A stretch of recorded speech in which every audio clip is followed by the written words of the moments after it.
بسم اللہ الرحمن الرحیم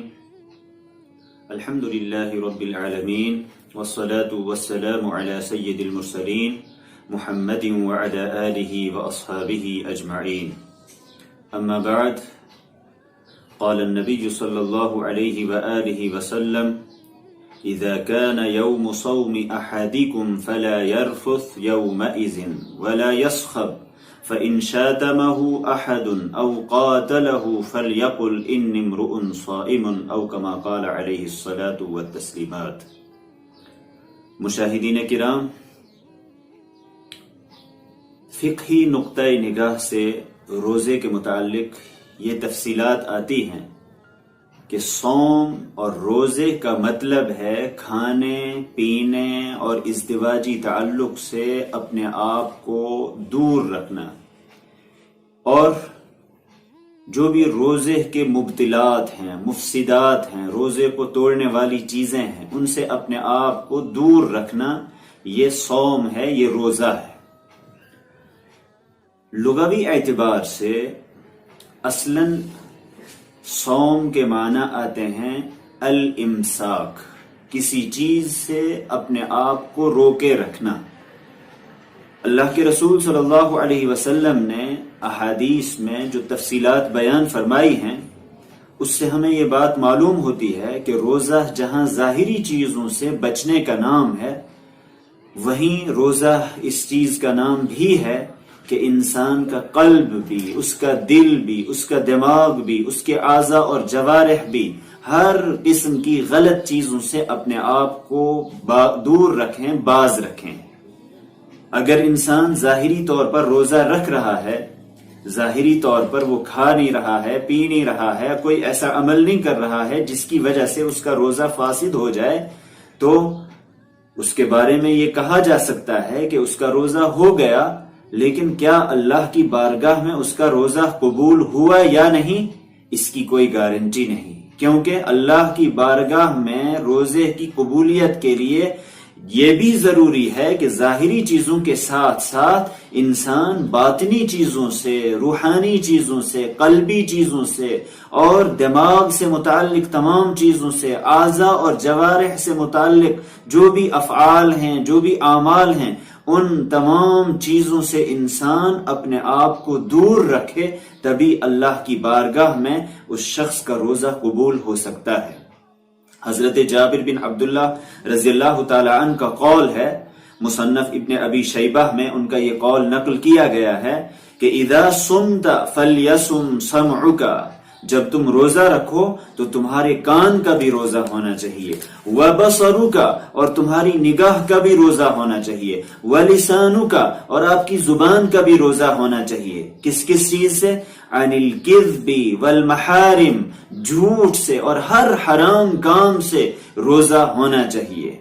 ودع اذى الخادم، اور اپنے خادم کو، اپنے ماتحت کے جو بھی افراد ہیں، ان کو اذیت پہنچانے سے اپنے آپ کو بچاؤ۔ وَلْيَكُنْ عَلَيْكَ وَقَارٌ وَسَكِينَةٌ يَوْمَ صِيَامِكَ، اور جس دن تم روزے سے ہو اس دن تمہارے اوپر ایک وقار ہو، ایک خاص قسم کی سکینت ہو، پرسکون محسوس ہو رہے ہو۔ وَلَا تَجْعَلْ يَوْمَ فِطْرِكَ وَصَوْمِكَ سَوَاءً، اور تمہارا روزے والا دن اور بغیر روزے والا دن دونوں ہرگز برابر نہیں ہونے چاہیے۔ معلوم یہ ہوا کہ آنکھ کا بھی روزہ ہوتا ہے، کان کا بھی روزہ ہوتا ہے، دل کا بھی روزہ ہوتا ہے، دماغ کا بھی روزہ ہوتا ہے۔ دماغ کا روزہ اپنے آپ کو غلط قسم کی افکار سے، غلط قسم کے خیالات سے، غلط قسم کے جذبات سے اپنے آپ کو محفوظ رکھنا۔ دل کا اور دماغ کا روزہ یہ ہے کہ ہر قسم کے مہلک اور ہلاک کرنے والے شرکیہ اعمال سے، شرکیہ عقائد سے انسان اپنے قلب و دماغ کو محفوظ رکھے۔ اسی طرح سے غلط قسم کے اعتقادات سے انسان اپنے دل و دماغ کو محفوظ رکھے، غلط قسم کے وسوسوں سے اپنے آپ کو انسان محفوظ رکھے، اور جو بھی خبیث قسم کے، غلط قسم کے خیالات ہیں، ایسی چیزیں ہیں جو انسان کو غلط چیز پر آمادہ کرتی ہیں، غلط اعمال پر آمادہ کرتی ہیں، ان تمام چیزوں سے اپنے قلب و دماغ کو محفوظ رکھنا، یہ دل و دماغ کا روزہ ہے۔ اسی طرح سے دل جب ایسی چیزوں میں ملوث ہو جاتا ہے، دماغ ایسی چیزوں میں ملوث ہو جاتا ہے جس کی وجہ سے اس کو مردہ ہو جانا پڑتا ہے. دل کو مردہ کرنے والی کچھ چیزیں ہیں، خاص طور پر لا یعنی گفتگو، بیجا گفتگو، ایسی گفتگو جس کا کوئی حاصل نہیں، اس سے انسان کا دل مردہ ہو جاتا ہے. بدنگاہی سے انسان کا دل مردہ ہو جاتا ہے. غلط چیزوں کو دیکھنا، غلط سین اور غلط مناظر کا مشاہدہ کرنا، جہاں اس کے اثرات آنکھوں پر ہوتے ہیں وہیں دل بھی اس کے ذریعے مردہ ہو جاتا ہے. اسی طرح سے بیجا اور غیر شرعی اختلاط، بیجا میل جول غیر محرموں کے ساتھ، ایسی جگہوں پر جانا جہاں مرد و زن کا اختلاط ہو، مرد اور خواتین ایک ساتھ ہوں اور حلال و حرام کی کوئی تمیز نہ ہو، اس سے بھی دل مردہ ہو جاتا ہے. اسی طرح سے زیادہ کھانا،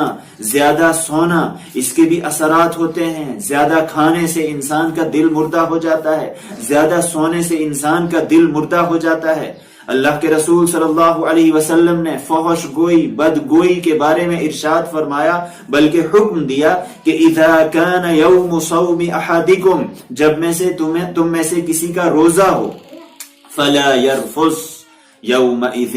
اس دن نہ وہ فحش گوئی کرے، زبان سے بھی کوئی بد کلامی نہ کرے، ایسی فحش بات نہ کرے جو اس کے روزے پر اثر انداز ہو سکتی ہو. اسی طرح سے کوئی ایسا عمل بھی نہ کرے جس کا تعلق فواحش سے ہو، جس کا تعلق گناہوں سے ہو. ولا یسخب، اور نہ ہی انسان کو اپنی آواز کو بلند کرنا چاہیے. آواز بلند کی جاتی ہے شور کے وقت، ہنگامے کے وقت، لڑائی کے وقت، یعنی جب انسان غصے میں ہو اس وقت اپنی آواز کو بلند کرنا یہ روزے کے منافی ہے. گالم گلوچ کرنا، کسی کو برا بھلا کہنا، یہ تمام چیزیں روزے کے منافی چیزیں ہیں. اللہ کے رسول صلی اللہ علیہ وسلم نے فرمایا فَإِن شَاتَمَهُ أَحَدٌ، اگر کوئی اس کو گالی دے، او قاتلہ، یا اس سے لڑائی کرے، جھگڑا کرے، فَلْيَقُلْ، اس کو بس اتنا کہہ دینا چاہیے إِنِّ امْرُؤٌ صَائِمٌ، میں روزے سے ہوں، میں لڑائی نہیں کر سکتا ہوں، میں گالی گلوچ سے کام نہیں لے سکتا ہوں. گویا کہ زبان کا بھی روزہ رکھنا ہے، ہاتھوں کا بھی روزہ رکھنا ہے، اعضاء اور جوارح کا بھی روزہ رکھنا ہے. انسان کا دل بھی روزے سے ہو، دماغ بھی روزے سے ہو، اس کے پورے اعضاء جسم وہ روزے سے ہوں، تبھی اللہ کی بارگاہ میں اس کا روزہ قابل قبول ہو سکتا ہے. دل کو مردہ کر دینے والی ہر چیز سے انسان کو اجتناب کرنا ہے، عام حالات میں بھی کرنا ہے، لیکن روزے کی حالت میں خاص طور پر اجتناب کرنا ہے. حضرت عبداللہ ابن مبارک رحمہ اللہ نے اس حوالے سے ایک بات ارشاد فرمائی ہے. اشعار کی زبان میں انہوں نے ایک میسیج اور ایک پیغام دیا ہے کہ رأیت الذنوب تمیت القلوب وقد یورث الذل ادمانها، میں نے دیکھا کہ گناہ وہ قلوب کو، دلوں کو مردہ کر دیتے ہیں، اور گناہ مسلسل کرتے رہنا اس کے ذریعے انسان ذلت اور رسوائی کا شکار ہو جاتا ہے. وَتَرْكُ الذُّنُوبِ حَيَاةُ الْقُلُوبِ وَخَيْرٌ لِنَفْسِكَ عِصْيَانُهَا، گناہوں کو ترک کرنا، گناہوں کو چھوڑ دینا، یہی اصل دلوں کی زندگی ہے. یعنی اس کے ذریعے انسان کا دل زندہ ہو جاتا ہے. اگر وہ گناہوں سے بچتا ہے، اجتناب کرتا ہے، تو یہی اصلاً دلوں کی زندگی ہے. اور وہ نصیحت کر رہے ہیں کہ خیر لنفسک عصیانها، تمہاری ذات کے لیے، تمہارے نفس کے لیے بہتر یہی ہے کہ تم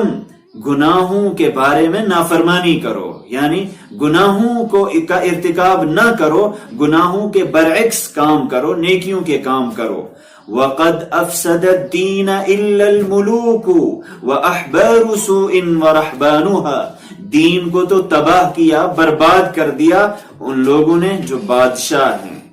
جو بادشاہ ہوا کرتے ہیں، وہ دین کو تباہ کر دیتے ہیں. اگر وہ غلط رخ پر ہیں، غلط پیٹرن پر ہیں، غلط طریقہ زندگی اختیار کیے ہوئے ہیں، سب سے زیادہ دین کو تباہ کرنے والے وہی لوگ ہیں. وَأَحْبَارُ سُوءٍ، اور دوسرے نمبر پر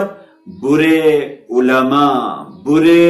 جاننے والے جو بظاہر جاننے والے ہوں لیکن اس کے ساتھ ساتھ جن کو مذہبی شخصیات کہا جاتا ہے، حبر، چاہے وہ یہودیوں کی مذہبی شخصیات ہوں یا عیسائیوں کی مذہبی شخصیات ہوں، مسلمانوں کی مذہبی شخصیات ہوں، بری مذہبی شخصیات انہوں نے بھی دین کو تباہ کر دیا، برباد کر دیا۔ وَرُهْبَانُهَا، اور غلط قسم کے جو بظاہر عبادت گزار ہوتے ہیں لیکن حقیقت میں وہ عبادت گزار نہیں بلکہ اور کچھ ہوتے ہیں، شیطان ہوتے ہیں، ان لوگوں نے دین کو تباہ کر دیا، برباد کر دیا۔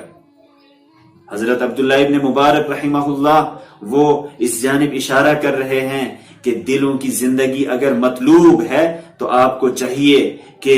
آپ برائیوں سے اپنے آپ کو بچائیں، گناہ کے کاموں سے اپنے آپ کو بچائیں، کیونکہ یہ گناہ انسان کے دل کو مردہ کر دیتے ہیں۔ بہرحال روزہ یہ جہاں زبان کا روزہ ہے، اسی طرح سے آنکھ کا روزہ ہے، کان کا روزہ ہے، اور پیٹ کا روزہ ہے، منہ کا روزہ ہے، کھانے پینے کا روزہ ہے، خواہشات نفس سے بچنے کا روزہ ہے، اسی کے ساتھ ساتھ دل اور دماغ کا روزہ بھی ضروری ہے۔ غلط قسم کے خیالات سے انسان کو اپنے آپ کو بچانا ہے، تبھی انسان اللہ کی بارگاہ میں مقبول ہو سکتا ہے۔